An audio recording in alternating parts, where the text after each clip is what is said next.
नमस्कार दोस्तों, YouTube के महाविद्या ज्योतिष चैनल में मैं पंडित गुरुराज आप सभी दर्शकों का एक बार फिर से स्वागत करता हूं। दोस्तों, YouTube के महाविद्या ज्योतिष चैनल के माध्यम से मैं लाल किताब और वैदिक ज्योतिष से जुड़ी हुई अनुभूत जानकारी समय समय पर आप तक पहुंचाता रहता हूं। उम्मीद है आपको मेरी वीडियो पसंद भी आती होगी। अगर वीडियो पसंद आती है तो वीडियो को लाइक करें, शेयर करें और चैनल को सब्सक्राइब भी कर लें ताकि ऐसी ही जानकारी आगे भी मैं आप तक पहुंचा सकूं।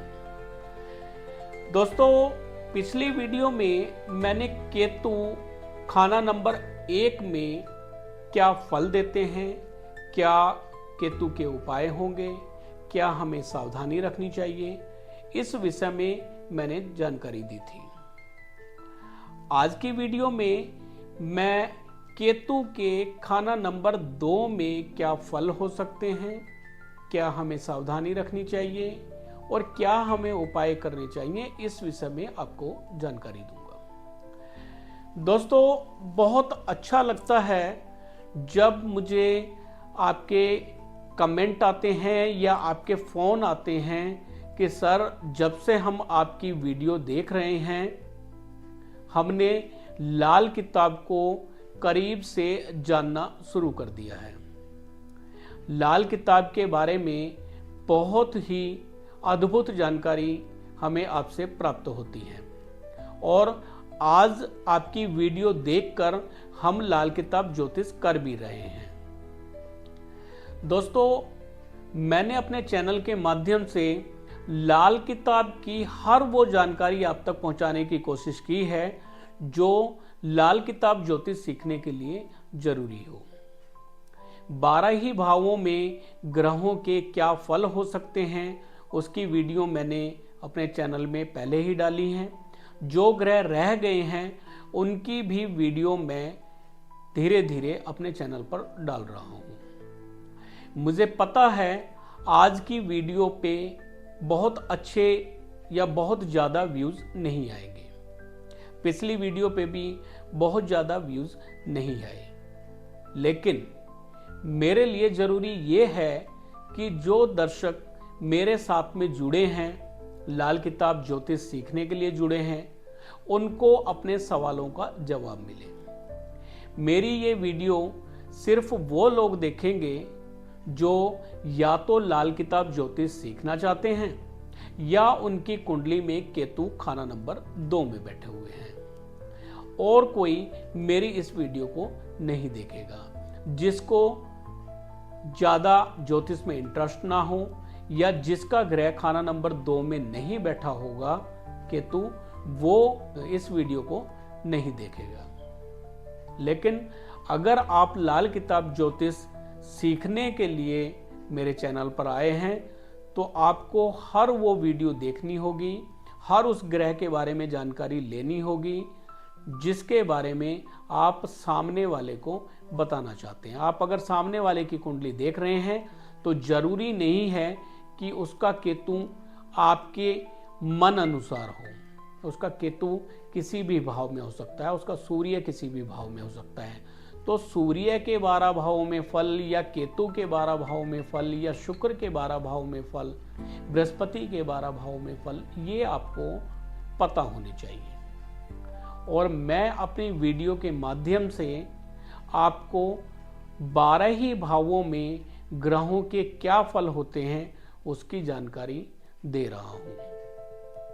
अगर आपको वीडियो पसंद आए तो प्लीज कमेंट जरूर करें, क्योंकि आपके जो कमेंट होते हैं, जो आपके लाइक होते हैं, वो ही मुझे आगे और नई जानकारी आप तक पहुंचाने की प्रेरणा देते हैं। दोस्तों, मुझे हर रोज बहुत सारी कॉल आती हैं और बहुत सारे लोग मुझे धन्यवाद करते हैं कि सर, आप जो जानकारी दे रहे हैं वो बहुत अच्छी जानकारी दे रहे हैं और आपका लाल किताब सिखाने का जो तरीका है बहुत अच्छा है। आप हमें लाल किताब ज्योतिष सिखाइए। आप क्लासें कब से शुरू कर रहे हैं? लेकिन उन सभी दोस्तों से मैं एक ही बात कहता हूं कि आप पैसा खराब ना करें। आप अगर किसी से ज्योतिष सीखेंगे, आपसे किसी से क्लास लेंगे तो शायद आप इतनी जल्दी ज्योतिष ना सीख पाए। आपको प्रैक्टिस भी करनी पड़ेगी और हो सकता है उसने जो चैप्टर एक बार आपको सिखा दिया है वो दोबारा आपको उसके बारे में ना बताए। लेकिन मेरे चैनल पे आप एक वीडियो को 2 बार, 3 बार, 4 बार भी देख सकते हैं। वैसे तो मैं ग्रहों का फल बहुत बारीकी से और बहुत ही सरल शब्दों में आप तक पहुंचाने की कोशिश करता हूं, और यही वजह है कि मुझे जो मेरे दर्शक हैं वो फ़ोन करके बताते हैं कि आपका जो बताने का तरीका है वो बहुत अच्छा है और इसीलिए हम आपसे सीखना चाहते हैं। लेकिन समय का अभाव होने की वजह से मैं आपको क्लास नहीं दे सकता, लेकिन अपने चैनल में मैं ऐसी कोई कमी नहीं रखूँगा जिससे आपको मेरी ज़रूरत महसूस हो या किसी और अन्य किसी टीचर की ज़रूरत हो, किसी ज्योतिषी की ज़रूरत हो कि वो आपको सिखाए। आप खुद ही अपनी कुंडली देखने लग जाएंगे और दूसरों की कुंडली भी आप आसानी से देख पाएंगे। तो दोस्तों, आज बात बहुत लंबी हो गई है, उसके लिए मैं माफ़ी चाहूँगा। तो चलिए चलते हैं केतु के खाना नंबर 2 में फल एवं उपाय की तरफ। लेकिन उससे पहले आपको पता होना चाहिए कि ग्रहों को हम किस प्रकार देखते हैं।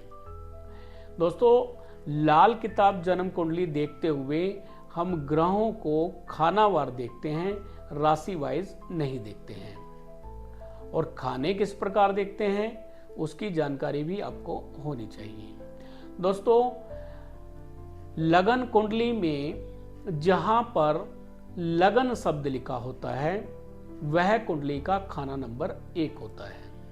जब आप अपनी जन्म कुंडली खोलेंगे, अगर आपकी कुंडली कंप्यूटराइज बनी है या हाथ की कुंडली बनी है, तो जहां पर लगन शब्द लिखा है यह कुंडली का खाना नंबर 1 है।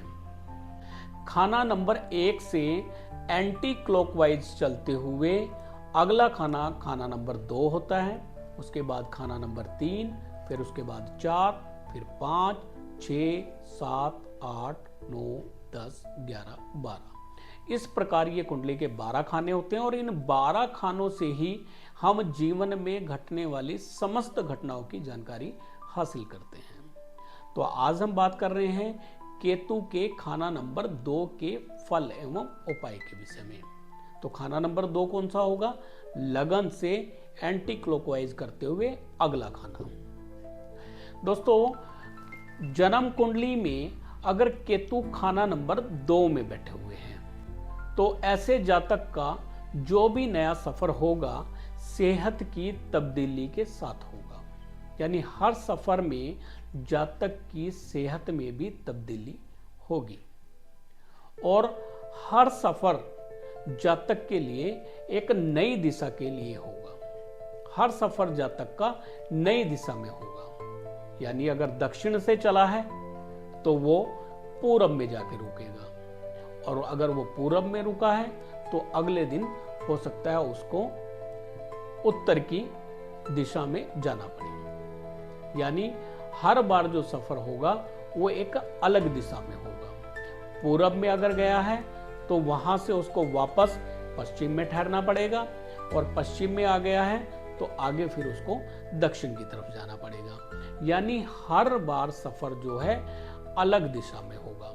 लेकिन ऐसा जातक जितनी जूती घिसाएगा, जूती घिसाने का मतलब है जितना दौड़ भाग करेगा, जितना सफर करेगा, वो उस जातक के लिए उतना ही भाग्यवर्धक होगा। जातक के भाग्य को बढ़ाएगा, जातक की तरक्की करवाएगा। जातक की तरक्की उसके सफर से ही होगी, घूमने फिरने से ही होगी। दोस्तों, जन्म कुंडली में खाना नंबर 2 में केतु होने पर चाहे ऐसे जातक का भाग्य घूमता हुआ होगा, यानी जीवन में उतार चढ़ाव हो सकते हैं, रंग बिरंगी दुनिया उसकी भाग्य की हो सकती है। लेकिन ऐसे जातक के जमीनी सफर बहुत ज्यादा होंगे और यही जमीनी सफर उस जातक की तरक्की के लिए सहायक होंगे। यानी जमीनी सफर ज्यादा भी होंगे लेकिन इसके लिए फायदेमंद भी होंगे। ऐसे जातक के लिए जमीनी सफर फायदेमंद होंगे। दोस्तों, जन्म कुंडली में अगर केतु खाना नंबर 2 में बैठे हुए हैं तो शुक्र का फल हमेशा उत्तम होगा। शुक्र चाहे कैसी भी हालत में क्यों ना बैठे हुए हों, शुक्र का फल यहां पर उत्तम होगा। लेकिन चंद्र का फल भी उत्तम हो इसकी कोई गारंटी नहीं होगी, क्योंकि केतु खाना नंबर 2 में बैठे हैं और खाना नंबर 2 में चंद्रमा उच्च के होते हैं। तो केतु के खाना नंबर 2 में होने की वजह से, क्योंकि केतु चंद्र के शत्रु हैं, तो चंद्र का फल उत्तम हो इसकी कोई गारंटी नहीं होगी। लेकिन शुक्र के मित्र होने की वजह से, केतु क्योंकि शुक्र के मित्र हैं और खाना नंबर 2 में बैठेंगे, तो शुक्र का फल यहाँ पर उत्तम ही करेंगे, शुक्र को यहाँ पर मदद देंगे, चाहे शुक्र किसी भी भाव में कैसी ही स्थिति में क्यों ना बैठे हुए हों। दोस्तों, जन्म कुंडली में केतु अगर खाना नंबर 2 में बैठे हुए हैं, तो अब चंद्रमा चाहे कितने ही बरसते हुए पानी के स्वामी क्यों ना हो, कितना ही धन देने वाले क्यों ना हो, कितने ही उत्तम हालत में क्यों ना बैठे हुए हों, और सरकार से चाहे ऐसे जातक को कितने ही खिताब मिल जाए, लाखों की आई चलाई चाहे क्यों ना होती हो, लेकिन ऐसे जातक के पास में पैसा जमा नहीं होगा। पैसे की आई चलाई जरूर होगी, लाखों रुपए घर में आते होंगे, सरकार से भी ऐसे जातक को लाभ मिलता होगा, और चंद्र भी अगर इनकी कुंडली में उत्तम बैठा हुआ है और अच्छे फल देने वाला है, तो भी ऐसे जातक के पास में पैसा स्थिर नहीं होगा। दलाल की दलाली की तरह ऐसे जातक को उसका हिस्सा ही मात्र मिलेगा, वही हिस्सा ऐसे जातक को प्राप्त होगा। पैसा स्थिर करने में, जोड़ने में ऐसे जातक को बहुत ज्यादा मेहनत करनी पड़ेगी और उसके बावजूद भी पैसा स्थिर नहीं होगा। लेकिन ऐसे जातक के काम कोई भी नहीं रुकेंगे। अगर इस ऐसे जातक को मकान बनाना है तो मकान के लिए पैसे आ जाएंगे, ऐसे जातक को विवाह करना है तो विवाह के लिए पैसे आ जाएंगे, बच्चे का विवाह करना है, लड़की का विवाह करना है, उसके लिए भी पैसे आ जाएंगे। लेकिन अगर पैसे जमा करने की बात करें तो पैसा जमा नहीं होगा। दोस्तों, जन्म कुंडली में केतु अगर खाना नंबर 2 में बैठे हुए हैं, तो केतु अब यहां पर बृहस्पति और शुक्र के हिसाब से अपना फल देंगे। यानी जैसे बृहस्पति होंगे वैसी ही जातक की धन की हालत होगी, और जैसे कुंडली में शुक्र बैठे होंगे वैसे ही जातक की गृहस्थ की हालत होगी। गृहस्थ हम शुक्र से देखेंगे और धन की हालत हम बृहस्पति से देखेंगे। दोस्तों, खाना नंबर 2 में केतु होने से ग्रह चाली कुत्ते का मुंह जो वह खाना नंबर 2 में होगा, क्योंकि केतु को कुत्ते का कारक भी माना गया है। तो कुत्ते का मुंह कहां है? खाना नंबर 2 में। तो खाना नंबर 2 जिसके स्वामी शुक्र और बृहस्पति बनते हैं, अब केतु को खाना नंबर 2 के जो स्वामी हैं शुक्र या बृहस्पति, उनकी रोटी पर ही सब्र करना होगा, और बृहस्पति और शुक्र के हिसाब से ही केतु यहां पर अपना फल देंगे। जैसे बृहस्पति होंगे वैसी धन की हालत होगी, जैसे शुक्र होंगे वैसी ही गृहस्थ की हालत होगी। दोस्तों, केतु अगर खाना नंबर 2 में है तो ऐसे जातक के सफर भी अधिक होंगे और ऐसे जातक की हुकूमत भी चलती होगी। यानी हो सकता है ऐसा जातक किसी ऊंचे पद पर हो और ऐसे जातक का हुक्म चलता हो, लेकिन दोनों ही चीजों का फल उत्तम होगा। हुकूमत भी ऐसे जातक की उत्तम होगी और ऐसे जातक का जो सफर है वो भी उत्तम फल का होगा, लाभ देने वाला होगा, तरक्की दिलाने वाला होगा। दोस्तों, जन्म कुंडली में केतु खाना नंबर 2 में अकेले बैठे हुए हों और खाना नंबर 8 भी खाली हो, यानी खाना नंबर 8 में राहु के अलावा कोई ग्रह ना हो। खाना नंबर 2 में केतु हो, खाना नंबर 8 में राहु हो, तो ऐसे जातक के माथे पर त्रिकोण का निशान होगा, और यह त्रिकोण का निशान ऐसे जातक के लिए बहुत ही शुभ फल का होगा।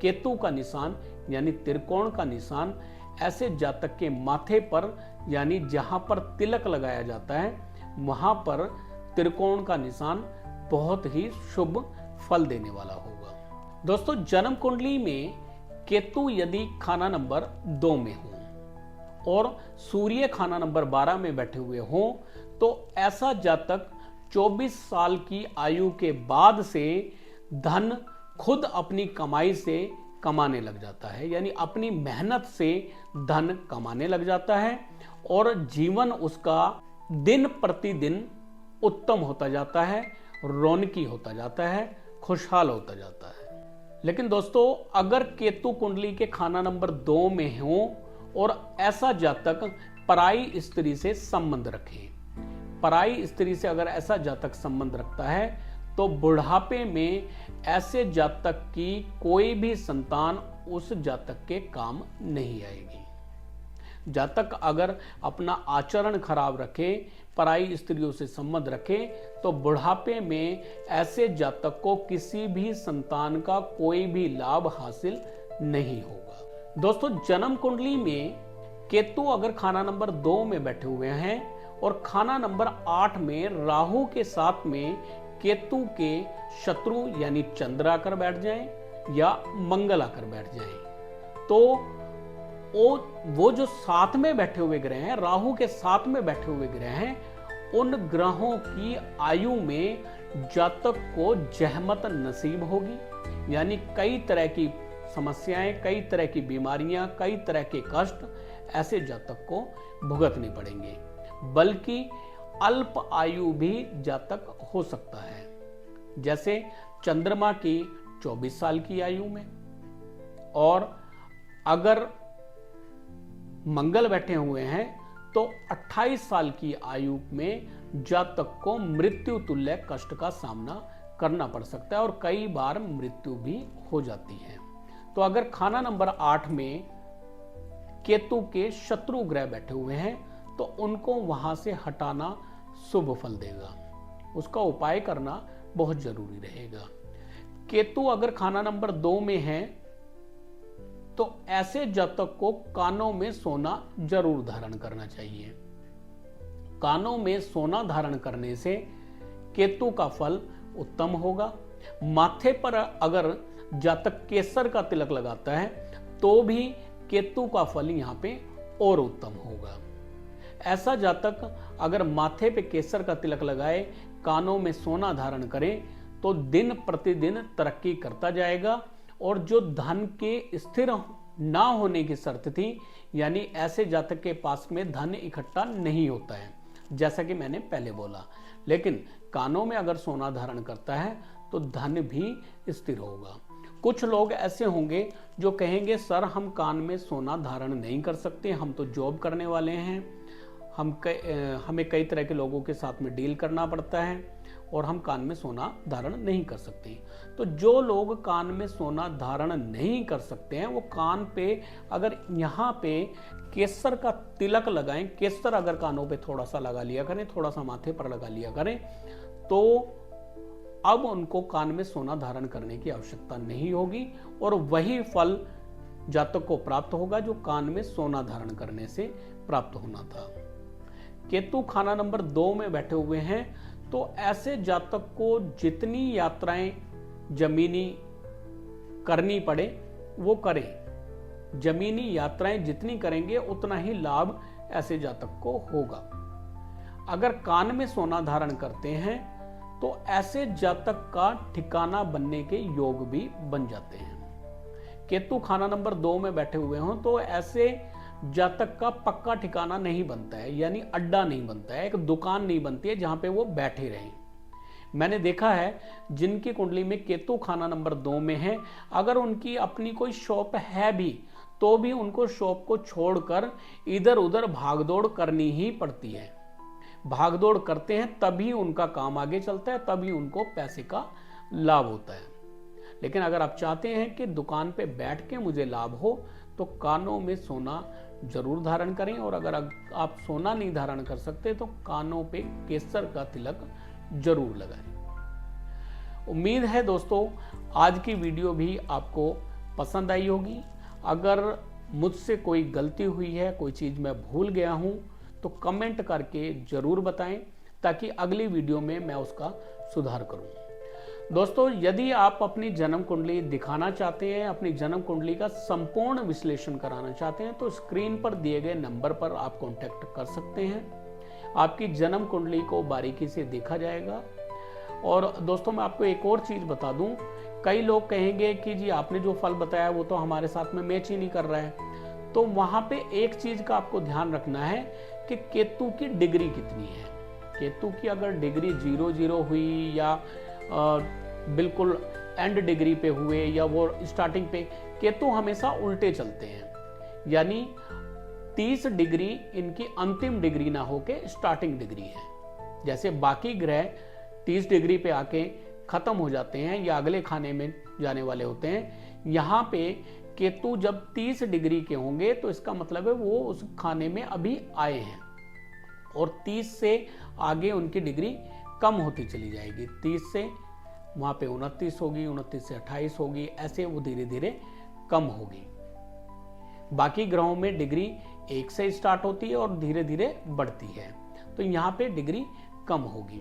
तो अगर डिग्री 30 है या 28 है या 29 है या 1.5 डिग्री है या 0 डिग्री है, तो भी केतु का पूरा फल मिले ये जरूरी नहीं है। और कई बार क्या होता है कि ग्रह आप लगन कुंडली में जो देख रहे हैं वो तो वहीं पर है, लेकिन जब चलित कुंडली में देखते हैं तो ग्रह अपना स्थान बदल चुका होता है। यानी केतु हम खाना नंबर 2 में देख रहे हैं, चलित कुंडली में लगन में पहुंचे हुए हैं, या खाना नंबर 3 में पहुंचे हुए हैं, तो यहाँ पर फल हो सकता है भिन्न हो। तो इसलिए ध्यान रखें कि केतु आपके सही जगह पे हैं या नहीं, इस चीज का ध्यान रखें, और उसकी डिग्री कितनी है इस चीज का भी ध्यान रखें। तो अगर आप अपनी कुंडली का विश्लेषण कराएंगे तो आपकी हम लगन कुंडली भी देखेंगे, आपकी चलित कुंडली भी देखेंगे, आपका गोचर भी देखेंगे, आपकी कौन सी दशा चल रही है, कौन सी महादशा है, कौन सी अंतरदशा है, कौन सी प्रत्यंतर दशा है, वो सारी दशाएं भी देखेंगे, वर्षफल गोचर भी देखेंगे, और जो आपकी प्रॉब्लम चल रही है उस प्रॉब्लम को आपको बताएंगे भी कि आपकी ये समस्या इस समय हो सकती है और उसका क्या निदान होगा, वो भी हम लाल किताब के अचूक उपाय बताकर आपकी समस्या का निदान कराएंगे। तो अगर आप जन्म कुंडली दिखाना चाहते हैं तो स्क्रीन पर दिए गए नंबर पर कांटेक्ट कर सकते हैं। वीडियो अगर आपको अच्छी लगी हो तो वीडियो को लाइक करें, शेयर करें और चैनल को सब्सक्राइब करना ना भूलें, ताकि ऐसी ही जानकारी आगे भी आपको मिलती रहे। दोस्तों, कमेंट जरूर किया करें, क्योंकि जब आपके कमेंट आते हैं, अच्छे कमेंट आते हैं, तो उससे मेरा हौसला बढ़ता है और नई जानकारी देने का मेरा मन बनता है, प्रेरणा मुझे मिलती है। तो अगले ग्रह की भी जानकारी मैं अगली वीडियो में दूंगा। फिर मिलेंगे, तब तक के लिए नमस्कार।